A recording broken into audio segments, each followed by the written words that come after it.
Sõbra live, järjestikku 3. Sõbra live.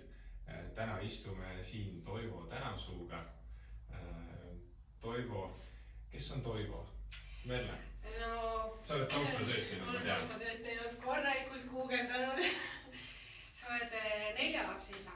Sa oled Vähiravifondi asutaja, täna siis juhatuse liige. Ja sa oled arstitudeng. On nii.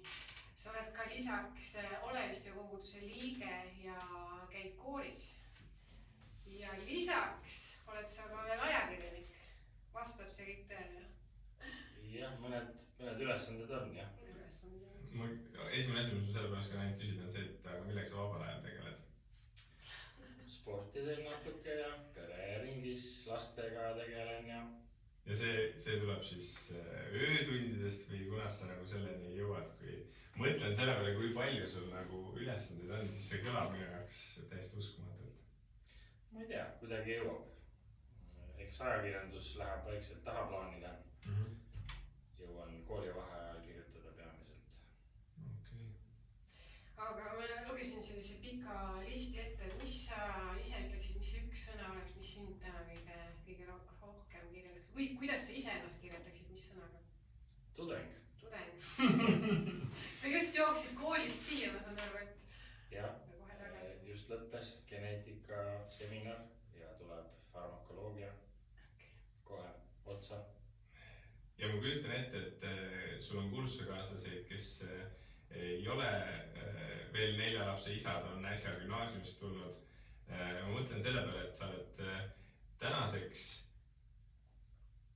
48, kas ma tean õigesti? Natuke palju, 41. 41, vabandust. 41, sellegi poolest 41-aastaselt minna kooli jätkuvalt, küll mitte nüüd täna esimest päeva, aga kuidas sa seda suudad, kuidas sa otsuseni üldse jõudsid, et minna õppima? Ma kujutan ette, et kui mina olen 40-ndates, siis õppija minek või 30-ndate lõpus, see on väga suur otsus ja elu muutuv otsus. Elukestev õppe. Tegelikult on see kõik lihtsalt tahte küsimus ja enese kättevõtmise küsimus.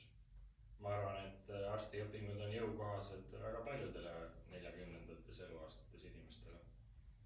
Tegelikult. Ja sa naudid seda täiel rinnal? Ja lisaks läksin ka hiljuti haiglasse tööle, et saada natukene praktikumi juurde. Lääne-Tallinna Keskhaigla nakkuskliinik. Ja sa elad siis püsivalt Tartus, Tallinnas? Sa elad ju Tartu ja Tallinna vahel.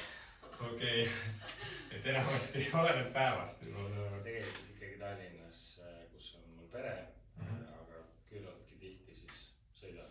Õpingutega tuleb Tartus käia. Toetame majandust. No miks sa valisid üldse arstitudengi õppima mineku? Kas see ajakirjanduse töö on sinu jaoks ammendanud või? No, eks ta ammendas mingil määral küll. Ei näinud võib-olla seda perspektiivi, et võiks olla veel aastakümneid ajakirjanik. Võtan seda kui sellist hobi nüüd, et kes koob sokke, kes mängib klaverit, ma siis kirjutan Ekspressi hobi korras. Ja loomulikult siis see Vähiravifondi taust, mis hakkas seal siis järjest kuidagi inspireerima mind. Need inimeste lood, nende haigused, haiguste tekkemehhanismid ja soov inimesi ka sel moel aidata, et aidata neil teha paremaid elustiilivalikuid arstina ja muidugi ravida siis juba välja kujunenud probleeme. Kuidas see Vähiravifond kui selline, kuidas see alguse sai, millest see inspireeritud on? Ma natuke tausta tean, aga kõige parem on kuulda ikka sealt, kust see alguse sai. No tavaliselt iga sellise suure missiooni taga on mingi lugu ja antud juhul siis minu ema haiguslugu. Ema oli selline tugev, jõuline Nõukogude kooliga naine, kasvatas üksi mitu last üles ja sai kõigega hakkama ja oli selline meeldiv sotsiaalne vestluskaaslane suure silmaringi sõpruskonnaga. Ühel hetkel lihtsalt diagnoositi tal vähk kui ta oli 65-aastane. Ja vähihaige käib ikka oma standardravid läbi, käib haiglas, saab keemiat, tehakse operatsioone, kiiritusravi, on tõusud, on mõõnad, kord on parem, siis on jälle halvem. Ja tal siis ikkagi haigus arenes edasi aastate jooksul, kuni ühel hetkel olime olukorras, kus ta tervis oli väga vilets ja arstid tunnistasid, et tegelikult kõik võimalused on ära proovitud, mida siis haigekassa rahastab, mis on saadaval.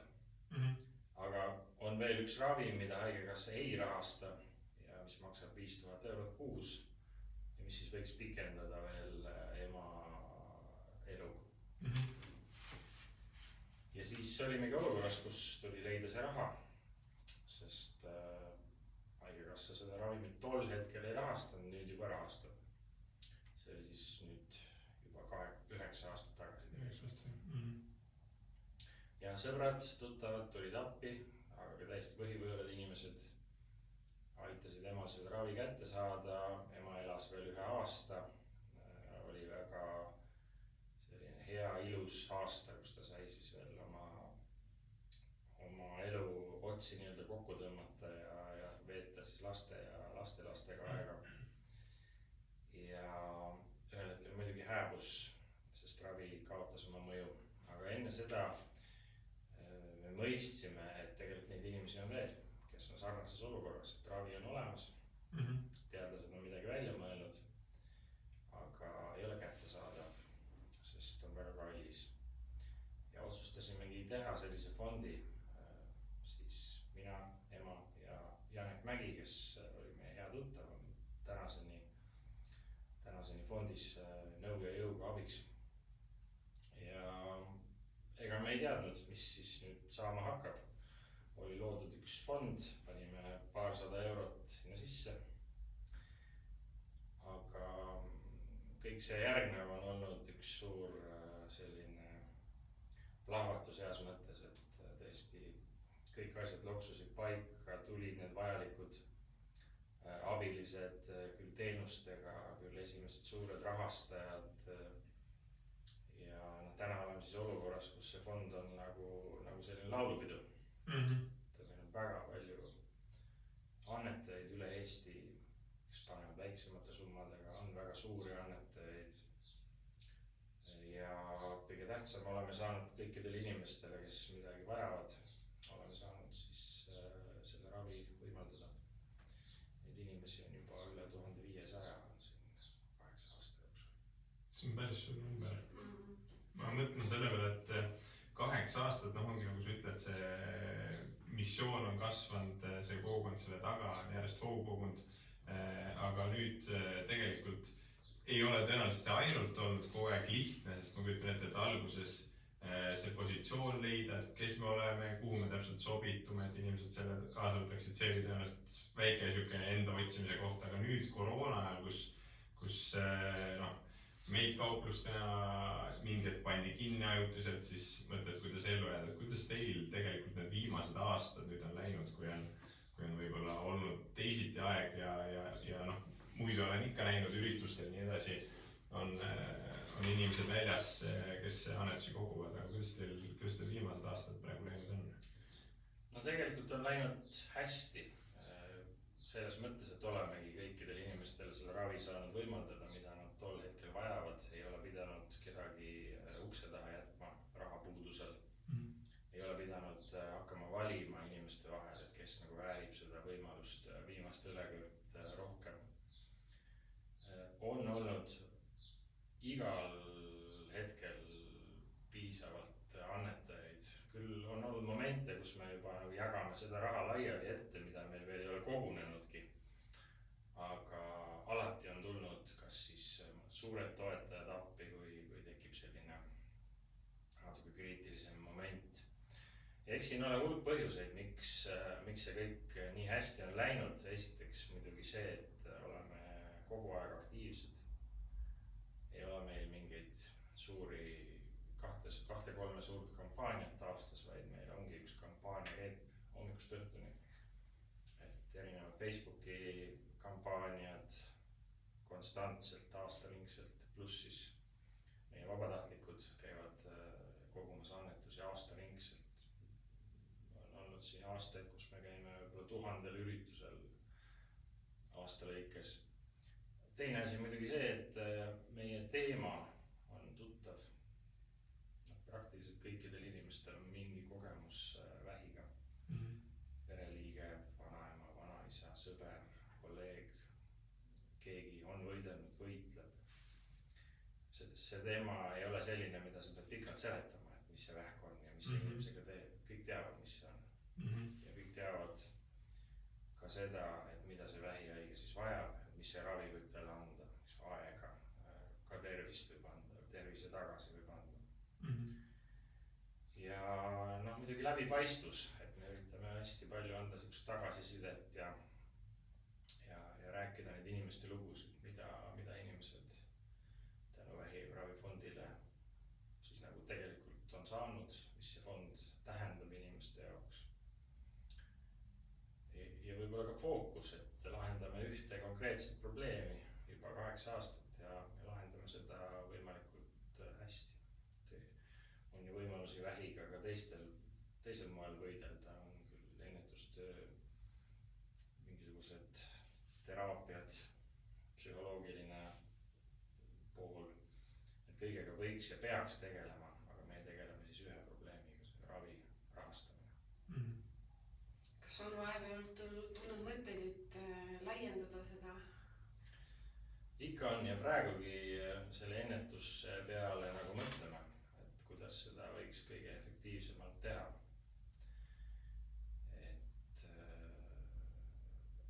Ei tahaks päris teha sellist Tervise Arengu Instituudi tööd, samal ajal ka mitte ka Vähiliidu tööd.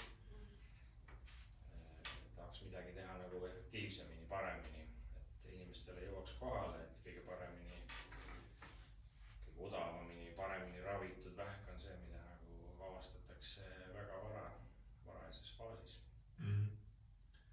Ja võib-olla ei ole ka see teaduslik pool veel siin päris valmis, et oleks sellised konkreetsed testid, mida saaks kasutada, mida saaks analüüsida ka nii, et sellest oleks inimesele kasu.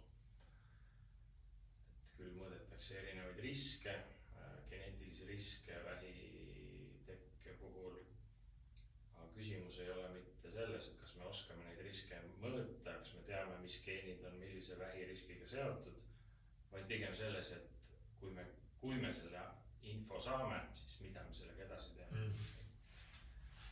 Me teame, et vähk võib väljenduda ühel inimesel, teisel ta ei väljendu, võib-olla geneetiline taust on väga sarnane. Et siin on veel hulk sellist mõttetööd teadlastel teha. Üks pool ongi kindlasti inimeste ravimine, see ennetustöö, aga midagi, mis on välja öeldud Vähiravifondi poolt, on ka see, et te soovite ravida ka Eesti ühiskonda. Mida te selle all mõtlete? Jah, et me ravime mitte ainult haigeid, vaid ka terveid. See on ikkagi see, et kui vaadata nagu, kuidas annetamine Eestis on kasvanud viimasel 10 aastal, siis me näeme seda, et Vähiravifondi selline kiire kasv korreleerub üldiste annetuste mahu kiire kasvuga. Ja siis me teeme järelduse, et me ikkagi oleme aidanud tekitada uusi annetajaid või kuidagi sellist ühiskondlikku sidusust, et on palju rohkem inimesi, kes täna on valmis toetama mõnda võhivõõrast kaasmaalast, kui võib-olla see valmisolek oli näiteks 10 aastat tagasi. Ja seda siis peegeldabki tegelikult meie suur annetajate ja annetuste baas. Et meil on kõvasti üle 10 000 püsiannetaja. See number on pigem kasvamas ja annetuste ühikuline hulk on ka väga suur, et üle 100 000 annetuse tuleb kas või ainuüksi panga kaudu iga aasta. Et see on nagu selline turvatekk või laulupidu, et inimesed tulevad kokku ja lahendavad selle ühe probleemi, millega me ju kõik kokku ei puutu, aga paljud inimesed puutuvad, et vähihaigus, diagnoos ja kallis ravi. Need lahendate mitmed suunad tegelikult, ma arvan, et see on just ka midagi, mis on väga huvitav ja väga vajalik. Et me näeme ise sama, et kui korraks hüpata paralleeli sõbrad tegevusega, et siis me oleme sama asja kogenud, et tegelikult alati ei ole ainult oluline tegeleda selle abivajajaga, vaid seal taustal teha ka selle abi andjale nagu kuidagi sellist teavitustööd, et millega me tegeleme, miks me tegeleme. Väga hea näide oli siin aastaid tagasi, kui olid presidendivalimised ja valijameeste kogu siis kogunes Estonia kontserdimajja. Seal olid siis erinevad kandidaadid, olid küll Mart Helme oli seal ja kas Siim Kallas ja Allar Jõks ja Savisaar vist oli. Lõpuks siis valiti nagu natuke teisel moel Kersti Kaljulaid. Aga see protsess, mis seal valijameeste kogus oli, meie olime selle kontserdimaja ees, kui kõik need inimesed üle Eesti, need omavalitsustest ja Riigikogust ja kõik tähtsad poliitikud ja sellised prominentsed inimesed tulid kokku. Kogusime annetusi seal maja ees ja ühiskonnas oli väga palju pingeid. Seesama poliitiline võitlus käis ja küll oli seal mingi Savisaare leer ja siis oli mingi Repsi leer, need omavahel kuidagi võitlesid ja siis oli mingi Helme leer ja Jõksi leer ja siis veel kellegi leer. Ja kõik pildusid teineteisele tuld ja tõrva. Kuidagi oli tunnetatav selline ühiskondlik pinge ja meie kasti juurde, meie annetuskasti juurde tulid kõik nagu üks mees. Tulid jõkslased, repslased, kallaslased, helmelased, tulid ajakirjanikud, tulid omavalitsuse inimesed igalt poolt Eesti nurkadest, ükskõik kas on siis Ida-Virumaa või Kärdla või Põlva või kust iganes. Tulid pensionärid, kes jalutasid lihtsalt seal mööda, tulid soomlased, turistid, kes vaatasid, et mis siin toimub, tulid, annetasid. Siis lõpuks tulid veel Tammsaare pargist Oodini sõdalased, kes kogunesid sinna ka parasjagu oma mingit asja ajama. Siis nemad tulid ka meie kasti juurde. Kõik erinevad grupid said meie kasti juures kokku nagu üks mees või naine. See on päris äge. Ühe eesmärgi nimel nagu. See on päris äge. Mulle tundub, et praegu ka, kui ma vaatan jällegi ajastu kohaselt, kui ma vaatan, kuidas ka Ukraina kriisiga seoses see on mõnes mõttes olnud küll ühe rahva jaoks väga lõhestav ja väga kurb, siis vähemalt seda näha, kuidas eestlased selle ühise eesmärgi nimel, et me aitame abivajajad kokku tulevad. See kohati minu jaoks olnud ka selline mõnes mõttes nagu tundub, et eestlase jaoks piire murdev, et see on midagi, kus me ei hakka võib-olla aia pärast vaidlema midagi, et selle me teeme koos ära, et see on äge. Jah. Kui mõtlen selle peale, kuidas vähiravifond toimib, siis jällegi seal meiega on ühiseid jooni ja võib-olla vähem, aga kindlasti üks, mis ühine joon on see vabatahtlikkuse pool. Tegelikult see kogumine, seesama, et olete annetuskastidega väljas, tegelikult see ju toimib enamasti vabatahtlike pinnalt. Puhtalt. Kuidas te selle olete üles ehitanud? Kuidas vabatahtlikud teieni jõuavad? Miks vabatahtlikud teie jaoks olulised on? Kuidas see kõik toimib? No see on kasvanud ka orgaaniliselt. Alguses väike grupp inimesi, kes natuke ettevaatlikult läksid mingile üritusele proovima, et kuidas siis nagu selline ameerikalik annetuste kogumine Eestis toimib, kus sa oled väljas ja kutsud tervist härra või proua, et soovite äkki annetada vähihaigete toetuseks. Natukene võib-olla agressiivne stiil, millega inimesed Eestis võiks olla mitte eriti harjunud, aga ütleme Ameerikas on see tavaline, et käiakse niimoodi üritustel. Kuni siis selline välja, et meil on täna umbes 300 inimest vist juba grupis. Mõni panustab võib-olla korra aastas, teine käib praktiliselt iga nädalavahetus kuskil. Ja käimegi siis tõesti 1000 üritusel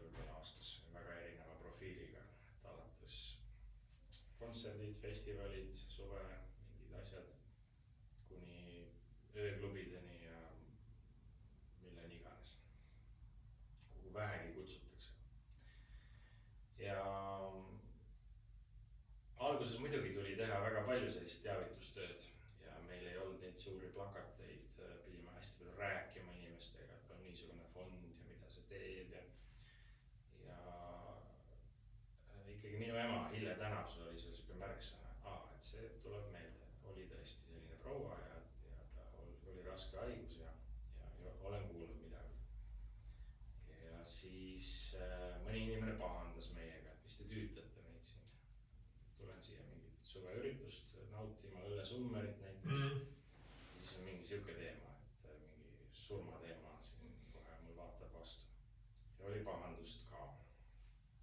Aga siis kuidagi orgaaniliselt meil tekkisid plakatid, mis teevad ise meie eest üleskutse, nii et me ei peagi midagi ütlema kellelegi või kedagi kutsuma, tülitama. Ta näeb meid, ta tunneb meid ära ja tuleb meie juurde ja annetab. Siis muidugi kaardiga annetamise võimalus kohe tuli, et peaks olema ja selles me olime ka nagu üsna pioneerid.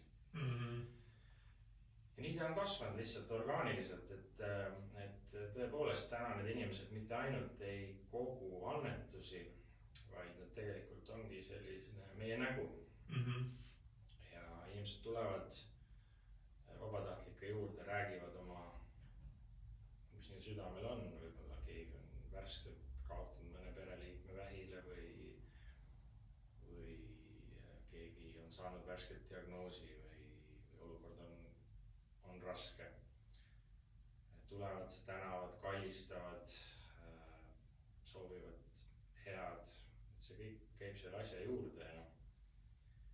Ja tõesti, need meie vabatahtlikud on ka üsna erilised inimesed, need panustavad oma vaba aega, pereinimesi, seal on kooliinimesi, väga erinevaid inimesi, mõni ise võitleb vähiga. Viljandis on näiteks üks proua, kes käib väga tihti ja endal on diagnoos ja ravi.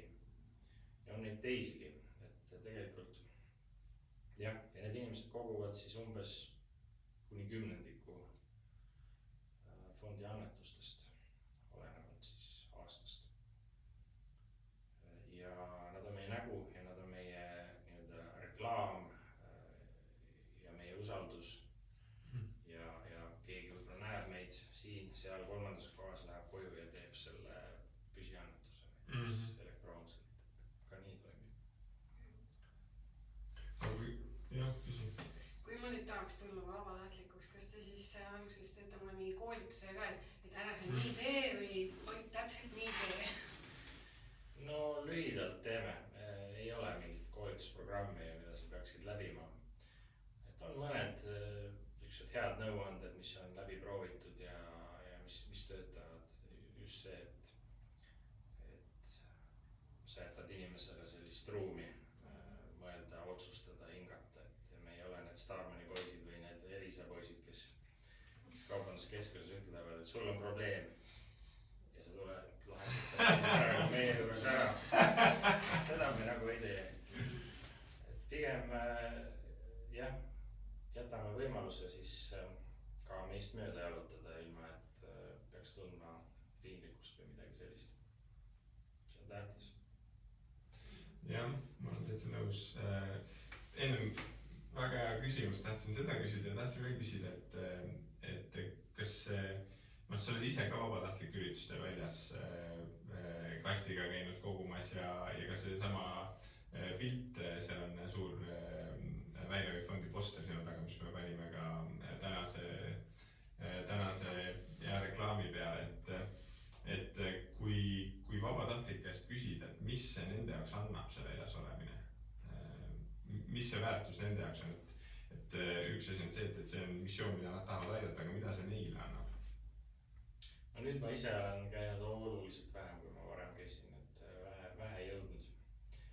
Aga mis see annab? Eks see ongi selline emotsionaalne laeng, mis sa saad sellest tagasisidest, kui inimesed tulevad ja igaüks oma moel teeb sulle selgeks, et me ajame õiget asja, et see on oluline. Mitte mitte ainult sellele inimesele, kellel on see haigus ja kellel on vaja seda ravi, konkreetselt mingit rohtu, vaid ka sellele inimesele, kes annetab. Et talle on ka oluline, see ongi selle inimese tervendamine mingis mõttes. Talle on oluline, et ta saab osaleda selles missioonis ja võimaldada kaasmaalastele selle kõige parema ravi, mis teadus on hetkel välja pakkunud. Kas see kuidagi siis on ka nii, et vabatahtlikud on kursis sellega, et täna näiteks me kogume selleks, et mingi eesmärk ära täita, et kas või teisipidi, et vabatahtlikuna ma näen siis seda, et ahah, tänaseks me oleme kogunud nii palju või mis, et kas seda protsessi vabatahtlikuna on siis võimalik kuidagi jälgida, et sa saad enda kuidagi seda väljasolekut ka eesmärgistada? Alguses me rahaliselt tegime kokkuvõtteid ka, et täna käisime siin jälle Summeril või kuskil muul Summeril ja kogusime nii palju raha, et üldiselt me ei jõua seda enam teha, sest meil on palju üritusi ja ainult kõige suurematel mingitel lauluväljaku kontserditel me teeme kokkuvõtteid, et palju me siis, mitu kilogrammi raha me panka viisime ja no see võib olla 20-30 kilogrammi, kui me räägime laulupeost või tantsupeost näiteks. Aga eks need kokkuvõtted, kuidas fondil läheb, seda võib lugeda meie Facebooki lehelt. Me jälle oleme saanud kedagi toetada ja see inimene on avaldanud siis sellist tänu või mõnikord avaldatakse tänu ka siis, kui see ravi isegi ei ole andnud seda tulemust, mida perekond on oodanud. Aga see lootus, mis on selle raviga, meie otsusega kaasnenud, see on olnud nagu nii võimas selline stiimul ja nii kallis ja nii väärtuslik, et kui sa oled selg vastu seina ja sul ei ole taganemisruumi, siis on veel üks õlekõrs, et kõik ei ole veel nii-öelda lõpetatud ja läbi, et veel on lootust ja see on nii tähtis. See on isegi mõnikord tähtsam kui see nii-öelda terapeutiline efekt selle ravil. Ja meie vabatahtlikud püüame neid hoida, tunnustada, et meil on paar korda aastas sellised üritused, proovime neile pakkuda mingeid kas erilisi elamusi, põnevaid külalisi. Oleme käinud näiteks Brüsselis ühe grupiga, oleme käinud Oleg Grossi juures külas, sõitnud helikopteriga. Arvo Pärdi juures oleme käinud külas, siis oleme Vilsandi saarel chillinud seal koos ja sellised põnevad koosviibimised, need on ka olulised inimestele kindlasti. Muidugi meil on traditsioon, meil on nii-öelda omad ordenid, mida me jagame, üksed tänumärgid, ilusad kullast tänumärgid. Ja need inimesed ongi nagu kokku kasvanud nagu pere, et nad kõik käivad läbi, tunnevad teineteist, suhtlevad ka väljaspool fondi, et seda on hea vaadata. Kogukond inimesi. Jah, kogukond inimesi, jah. Aga kui sa nüüd alustasite kolmekesi ja nüüd sa ütlesid, et on üle 300 koos vabatahtlikega? 3 asutajat oli, aga vabatahtlike grupp võis olla jah, seal mõned inimesed.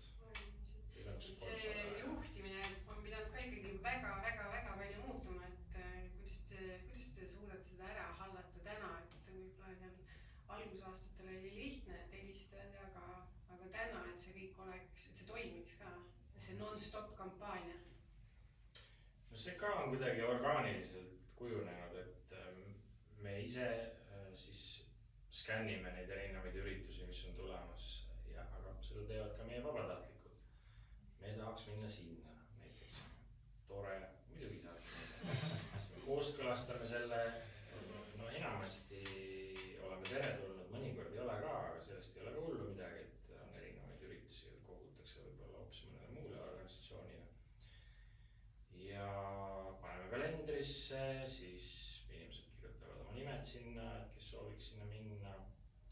Teatud reeglid on, et näiteks et eelistatud on ikkagi Pärnus on mingi festival, et ikkagi Pärnu inimesed pigem, et ei pea keegi tulema kuskilt Tartust või Võrust. kodust, aga vahest tulevad ka. See kõik kuidagi nagu toimib, on mingid rakukesed, kes hoiavad siis seda meie varustust, laevad meie terminale, ise lähevad, aeg-ajalt siis korjame annetused kokku, viime panka, kuidagi nii see käib. Sa räägid seda nagu see oleks kõik hästi lihtne ja seda kõrvalt vaadates see toimibki väga lihtsalt, et lihtsalt teete väga head tööd seal. Ei ole nagu sellist ülevalt alla, et nüüd me teeme nii ja reglement on selline, et see kõik on kuidagi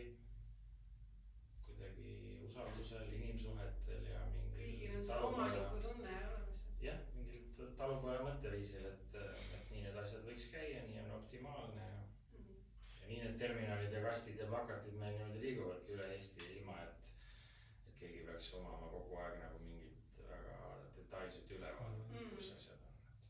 Kas see on olnud teadlik otsus või see on lihtsalt niimoodi kujunenud, et mulle tundub, kuulates sind ja kuidagi siis ma julgeks pakkuda, et see on sinu juhtimisstiil ka, et sa annadki inimestele palju vabadust, palju sellist omanikutunnet. Et kui palju see on olnud selline, et ajas on kujunenud, see toimib või tegelikult sa näedki, et see on see viis, kuidas inimesi tulekski kaasata ja see on see viis, kuidas meeskonnad peaksidki toimima? No teadlikult mul mingisugust juhtimisstiili ei ole, et lihtsalt tuleb leida head inimesed, meil on tegevjuht Katrin, kes põhiliselt korraldab siis igapäevast toimetamist nende abivajajatega ja haiglate arstidega ja me koos siis tegeleme selle logistikaga. See kõik on kuidagi nii kujunenud, et eks me oleme raudselt nagu leiutanud jalgratas samal ajal, kui me ise selle otsas juba sõidame. Igal juhul, et nii see on. Nojah, see tundub, et ega lõpuks ei saagi liiga palju ette mõelda ja ma arvan, et lõpuks meie lugu on sama, et kui endine tegevjuht Meelis Kibuspuu seda kunagi alustas, siis ta oli unistus. Ja see on lihtsalt vähe võtnud vormi ja selle jooksul siis kujunenud nii nagu peab. Et aga rääkideski unistustest korraks veel, siis tänaseks on fond 8 aastat töötanud, kasvanud, aga sa mainisid ka, et on olnud mõtteid, et laieneda, aga kui rääkida sellest, et mis järgmise 3 või 5 aasta jooksul, kas te olete pannud ka mingeid selliseid verstaposte, et me tahaksime jõuda sinna või me tahaksime saavutada midagi või on ka selliseid nagu tulevikku vaatavaid sihte seatud? No tegelikult ei ole, me mingitel aastatel püüdsime oma eelarvet kuidagi nagu planeerida, aga kõik need meie prognoosid lendasid vastu taevast ja me mõtlesime, et sellel ei olegi mingit mõtet enam. Meil on üks eesmärk, et kõik inimesed saaksid vajalikku ravi. Ja ma ei arva, et me oleme kuidagi oma lae saavutanud just annetuste kogumisel, aga ammugi mitte abivajaduses, et kas või nüüd kevadel me näeme, et meil on tegelikult see kuu, eelmine kuu, tulnud rohkem abitaotlusi kui kunagi varem. Et summad on väga suured, me maksame 600 000, varsti võib-olla 1 000 000 eurot kuus ravide alla välja. Et töö peab igal juhul jätkuma ja eks see minu ülesanne põhiline ongi, et see fond oleks jätkusuutlik. Aga olen vaikselt mõelnud ka, et võiks seda missiooni laiendada teistesse riikidesse, lähiriikidesse, sest tegelikult see probleem on vähemal või rohkemal määral olemas igal pool, ka arenenud, kaugemal arenenud Euroopa riikides, rikkamates riikides. Ja nüüd Lätis on tegelikult meil fond kehana on asutatud. Nüüd olen juba mõnda aega üritanud siis leida õigeid inimesi, kellega koos see käima panna. Arstid on olemas, nad tunnistavad, et neil on see ravimite kättesaadavusega veel kehvemad lood kui Eestis. Aga nüüd on tegevjuhi leidmine on praegu see põhiline kohalik inimene, kes oleks usin, usaldusväärne, võimekas. See on praegu üks põhiline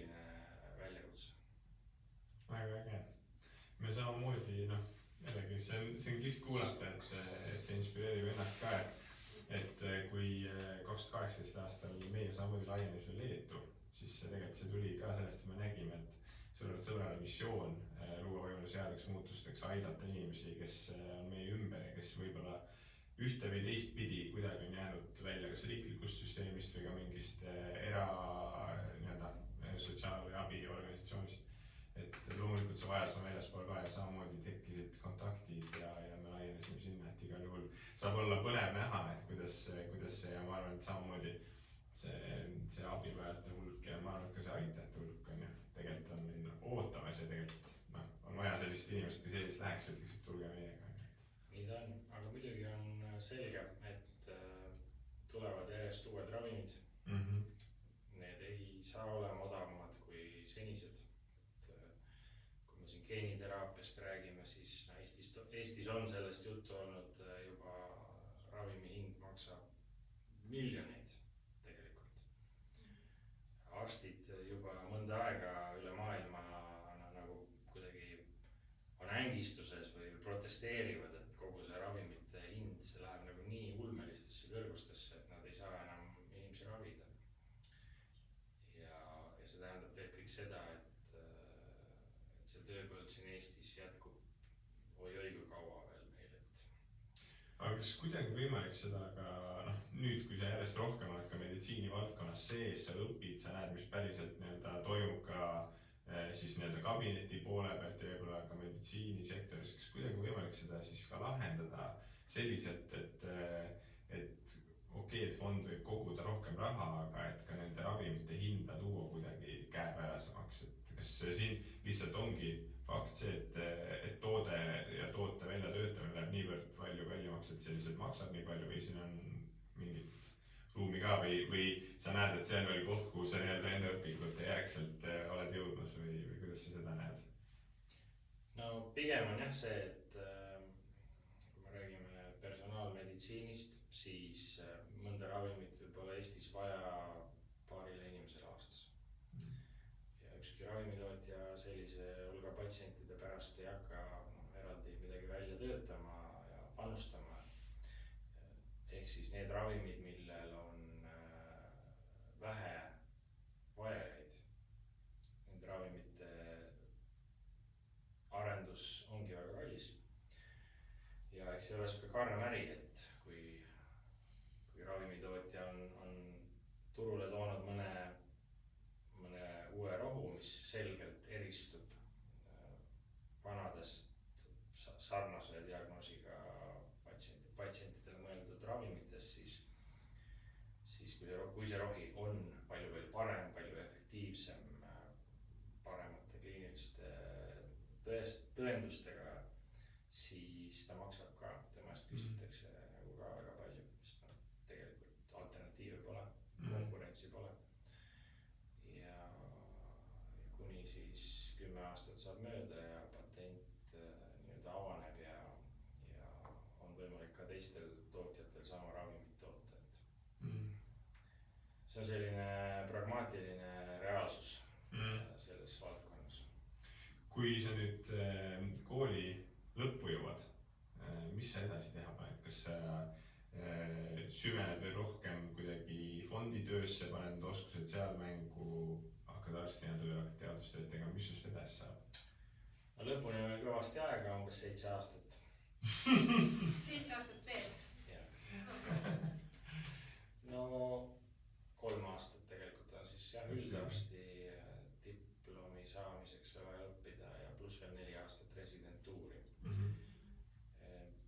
Mulle pakub lohutust sellega juures see, et tegelikult juba palju varem saab ikkagi teha arstitööd.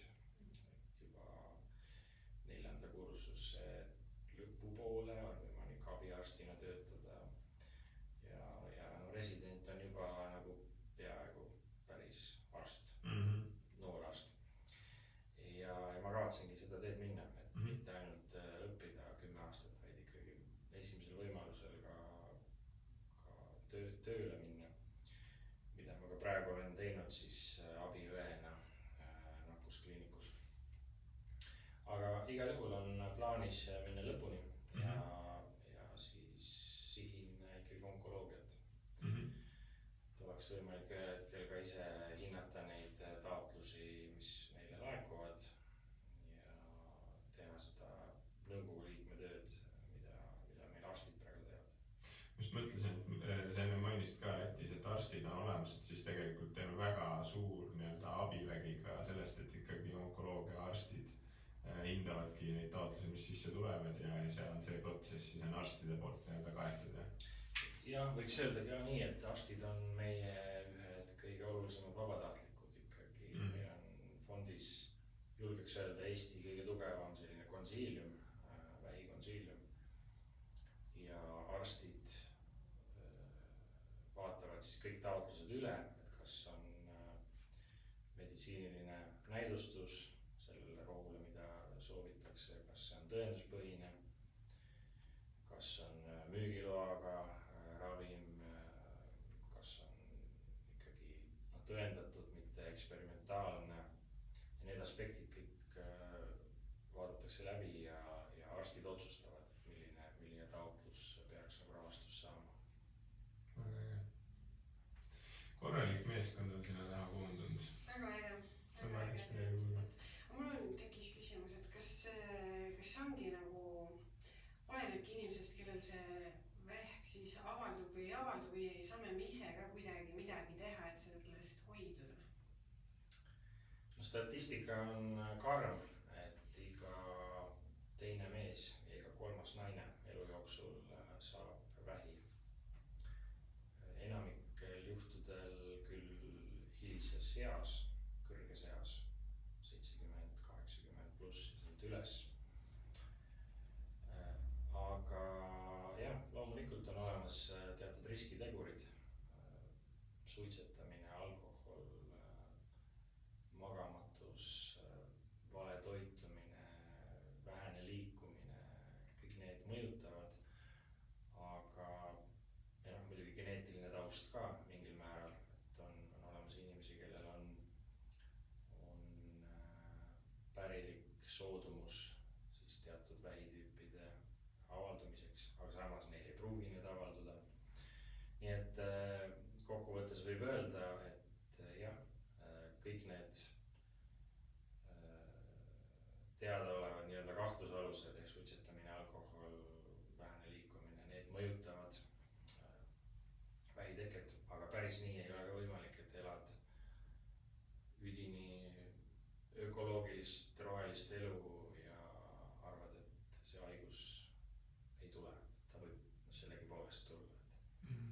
Õhusaaste, mis siin kõik mõjutavad, mingi kiirgusfoon, tegureid on hästi palju. Ja vähitekeks siis ongi tarvis, et just geneetikalunnist tulin, et on hea nagu seda öelda, et kui ei ole tegemist siis mingisuguse päriliku algega, siis on vaja 2-8 erinevat mutatsiooni, et need langevad kokku kõik need halvad asjad, et siis areneks välja.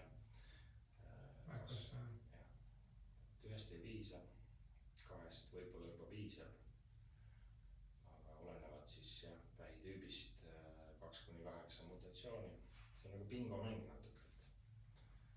Numbrid peavad paika saama. Et oleneb sellest, millise võidupileti sa saad või millise pileti sa üldse saad, kuidas nüüd sul need numbrid seal jooksevad ja sellest oleneb ka, et kas sul on õnne.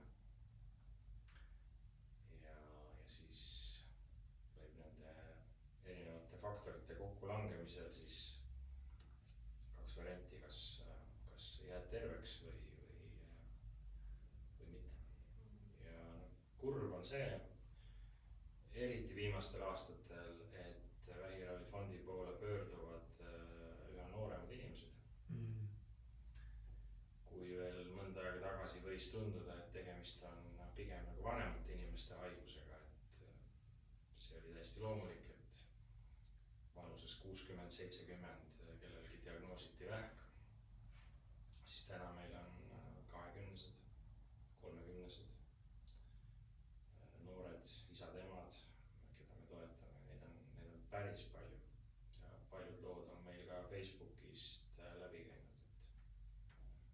ja kuidas siis sellega on, noh jällegi tõenäoliselt taustad on erinevad, aga kas see on siis ikkagi käib nii-öelda ajaga kaasas, et inimesed hoolitsevad enda eest vähem ja keskkond ongi rohkem saastatud ja see kõik mängib siis kombineerituna sellesse sisse või lihtsalt avastatakse see varasemas staadiumis või kuidas see nagu no üldiselt on vist tõesti näidatud statistiliselt ära seda, et vähihaiguste avaldumine on korrelatsioonis arengutasemega riigis.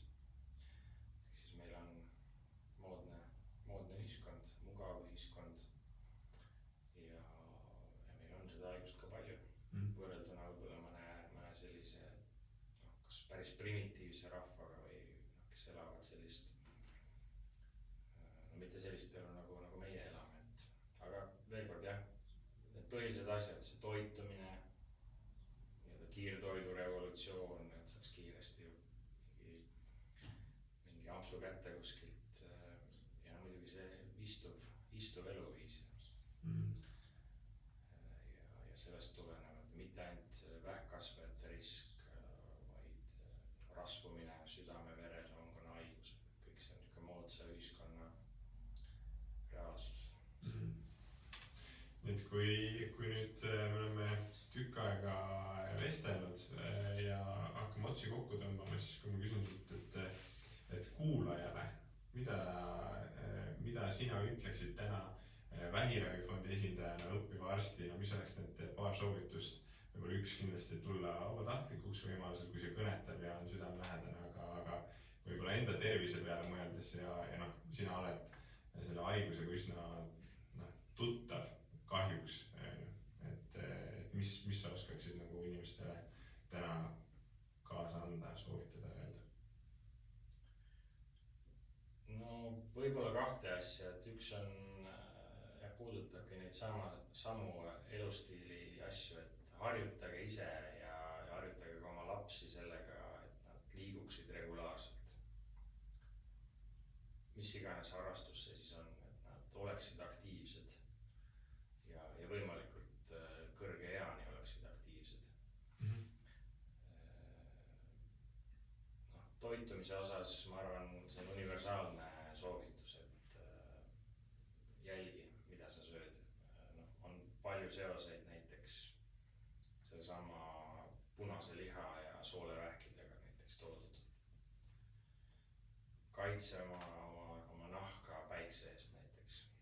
Küll ja küll neid otsi kokku viidud, kus sellised päiksepõletused, eriti noores eas, avalduvad siis kas keskeas või juba varem nahavähi kujul. Aga teine pool on ikkagi selline positiivne pool, et Vähiravifond on üks väga positiivne fond, et me alati leiame, et klaas on pooltäis, et me kingime inimestele seda lootust. Ma arvan, et vähihaige oskab oma päeva isegi palju paremini kasutada kui meie siin. Sest ta teab, et aeg on oluline, et aeg ei ole lihtsalt mingisugune voolav fluidum, mille sees me kulgeme ja pole oluline, kas nädal või 2 on nüüd möödas. Iga päev on pidupäev tema jaoks, iga päev on see kingitud päev, mille eest tänulik olla.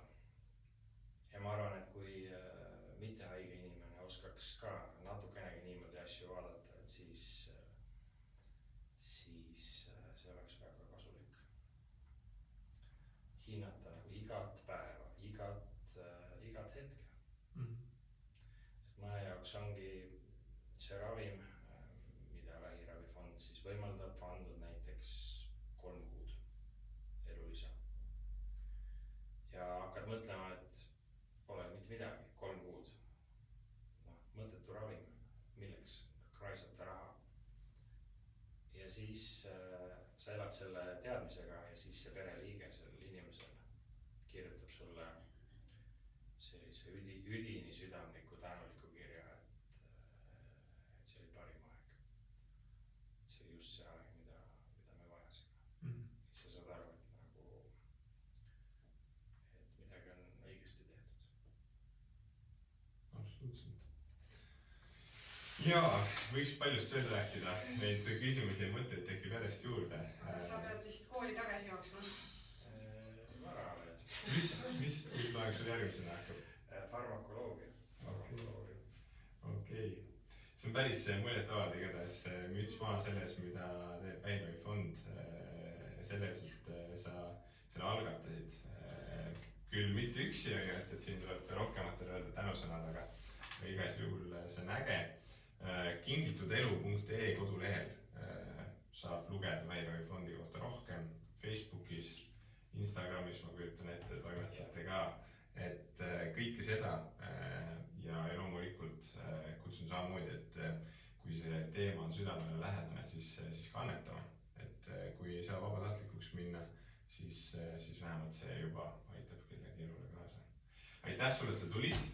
Aitäh kutsumast. Meil oli väga tore ja juba järgmisel Insta Live'il kohtume taas teiega, kes te vaatate ja siis juba saame teada, kellega teisel pool lauda.